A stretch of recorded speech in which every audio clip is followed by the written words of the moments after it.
We're going to take another look at creating tilable textures, this time using this ground covered in leaves.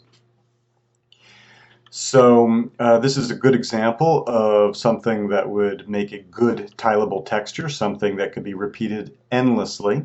However, it will require a little bit of work. So the first thing I'm going to do is I'm going to select everything. I could do that by using my marquee selection tool and selecting it all, or I could also come here to select all. I'm going to type Control C, and then I will create a new document, which will be 2048 by 2048, and I'll paste what is in my clipboard to my document.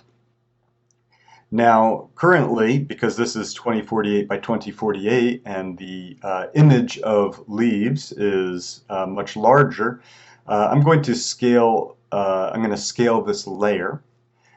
So I will go to Edit, Transform, Scale.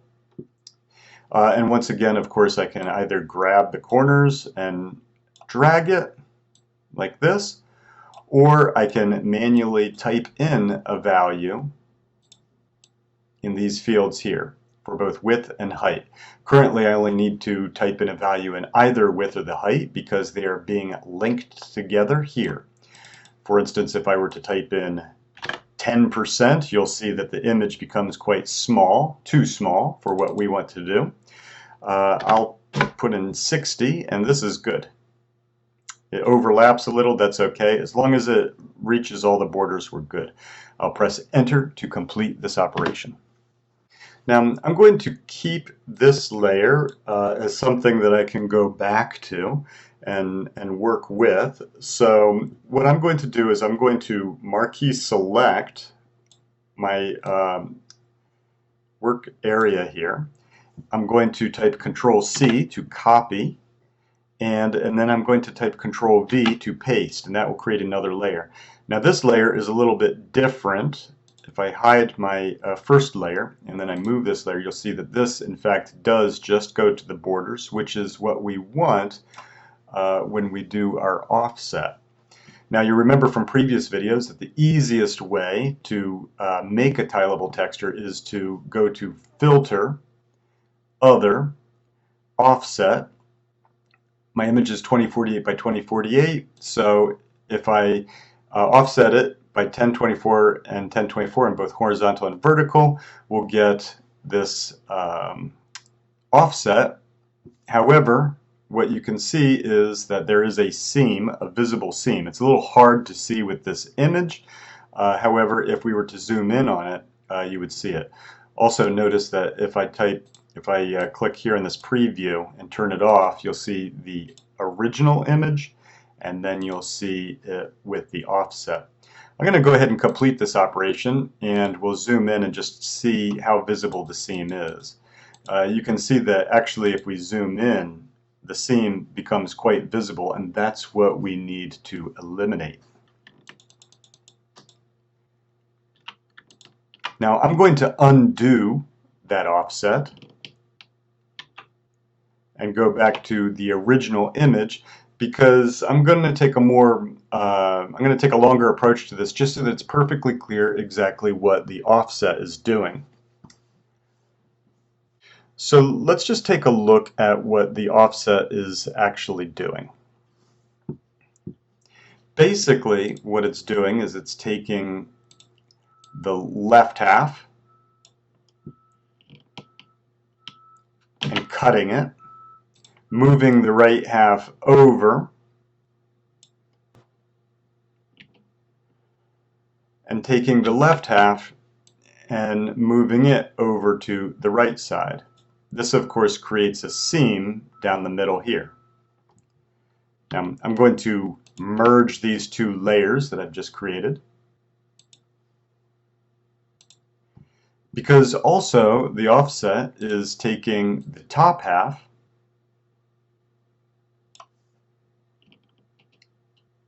cutting it, moving the bottom half up, and then taking that top half and pasting it down at the bottom. And that's what creates the seam down the middle, both horizontally and vertically. I'll go ahead and select these two layers and merge them as well by going to Layer, Merge Layers. So basically what we've done here is where we had a seam, if we were to repeat this, where we would have had seams here, we've eliminated those seams because this side matches up with this side, and this side here matches up with this side.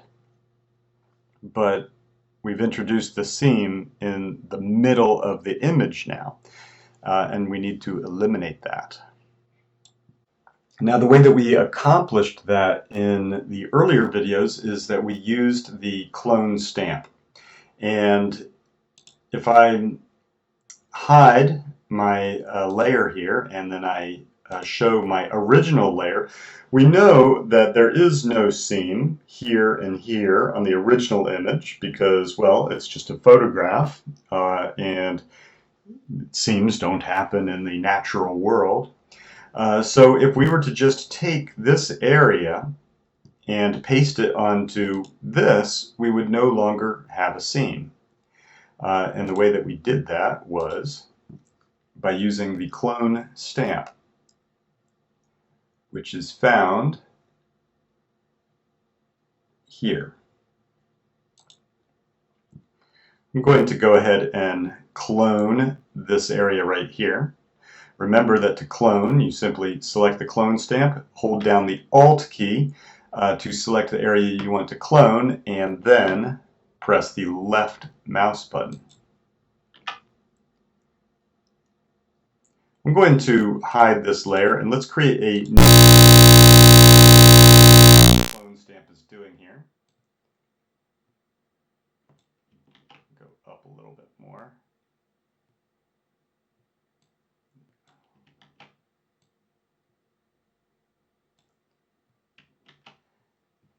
Okay, this isn't exactly working. Let me re-clone this area here. I just need to be careful to really get the very top. Actually, I don't need to get the very top with this. I can clone any area on this. Maybe I'll clone here.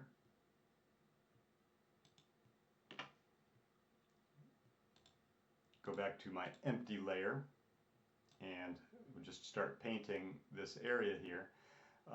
To eliminate any seam going down to the middle. Now you notice I'm using a soft brush here with my clone stamp.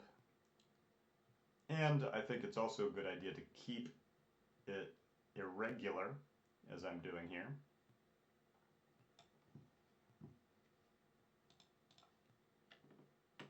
Clone another area.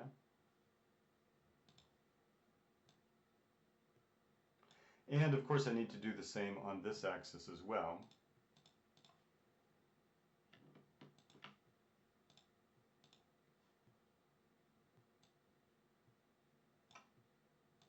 Hide that so that you can see what's happening here.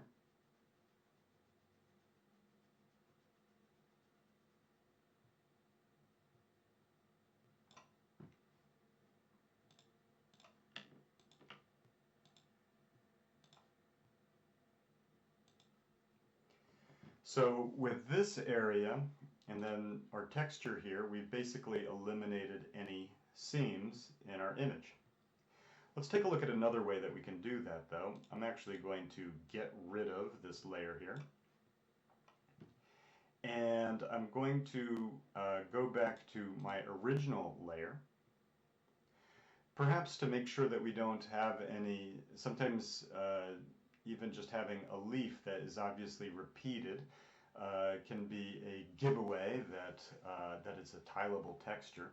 So I'm going to rotate this layer just to give it a little bit more variety. Let's rotate it 90 degrees clockwise.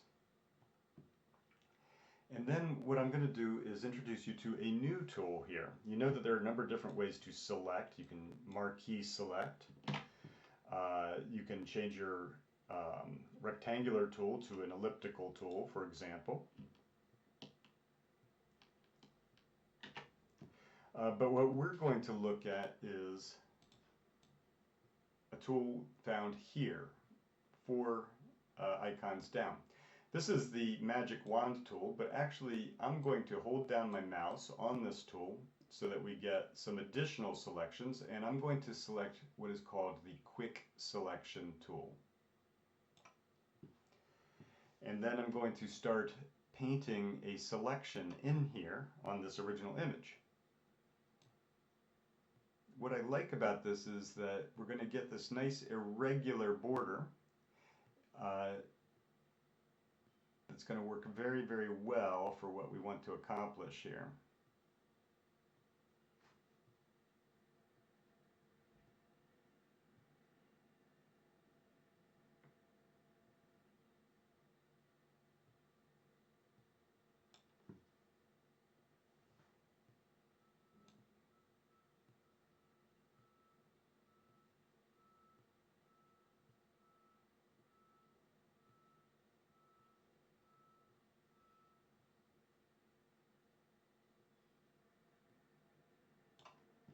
Okay, if you want to see my selection area, this is what it looks like right now. Actually, it looks like maybe I could select a little more here.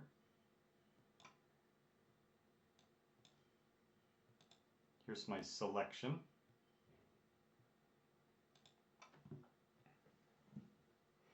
And I'll go ahead and copy that.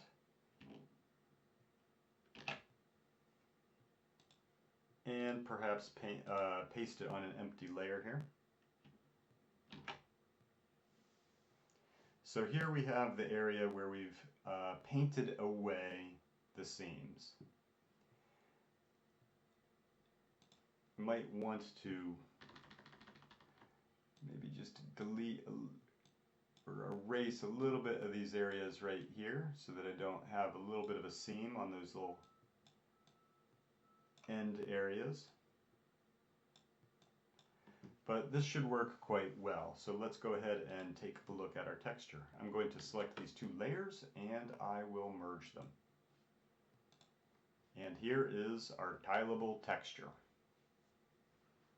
So now we have a texture that should tile quite nicely.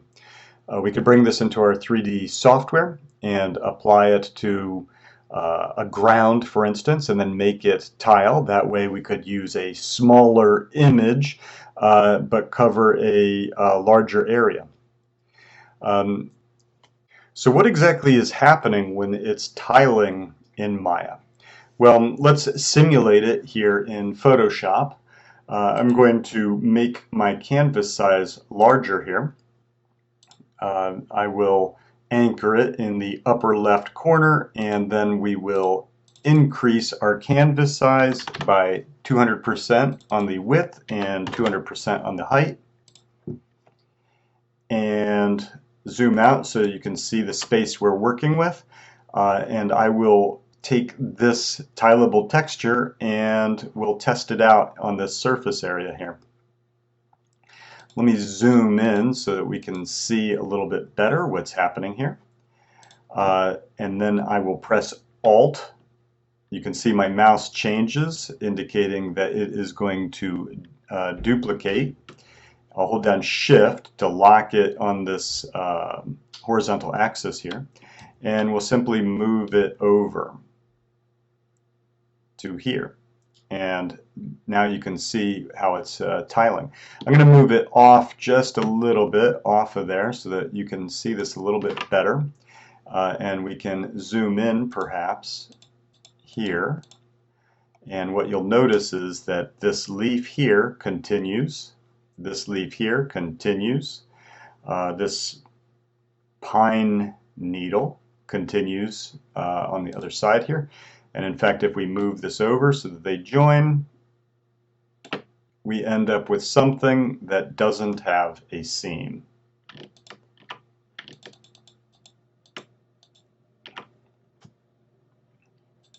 And if we look at the bottom here and we duplicate again,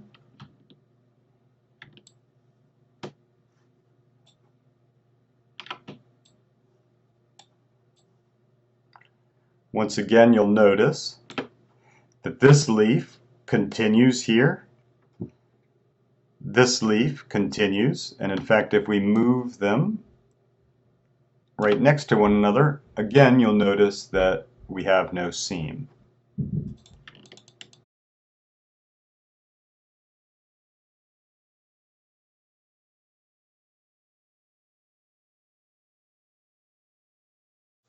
So let's take a look now at how we can apply that leafy ground cover to an environment that I very quickly made here in Maya. So here you can see we've got this very simple landscape here, and we've got some trees in our scene. And what I'm going to do is create a new material in my hypershade.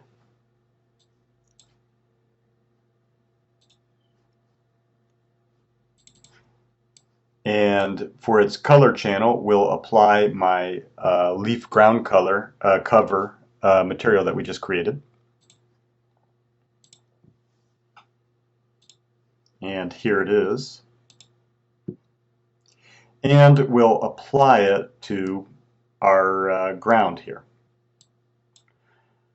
I'm going to press 6 on my keyboard so that we can see it, and as you can see, the leaves are not scaled appropriately for the environment, as well as our texture not tiling right now.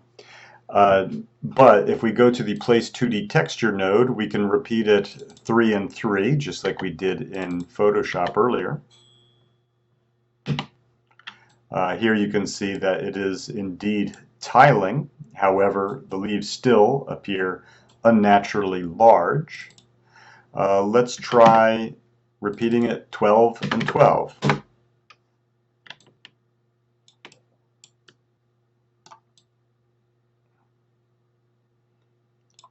And perhaps that could be a good number to work with here.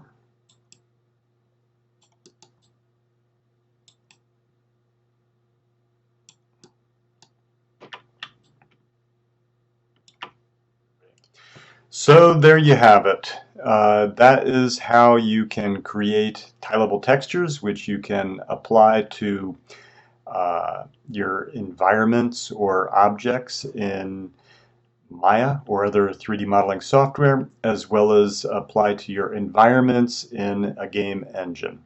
I hope that this video has been useful for you, and thank you for watching.